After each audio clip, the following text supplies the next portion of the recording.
भगवान श्रीकृष्ण जीवन फटी अद्भुत लीला। नंबर 5 गोटे दिन वृंदावन में गोटे गरीब माँ दूध और माखन बिक्री करुले।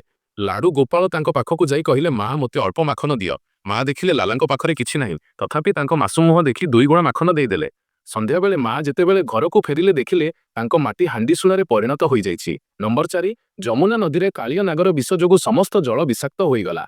गाई मनुष्य समस्ते भयभीत। सेतेबेले निश्चिंत हस सहित श्रीकृष्ण नदी में झाप देले एवं कालिया नागर मुंड उपरे नृत्य करी ताकू पराजित कले। से दिन ठारू जमुना पुणी पवित्र हैला। नंबर 3 वनवास समय पांडव माने भोकरे थिले।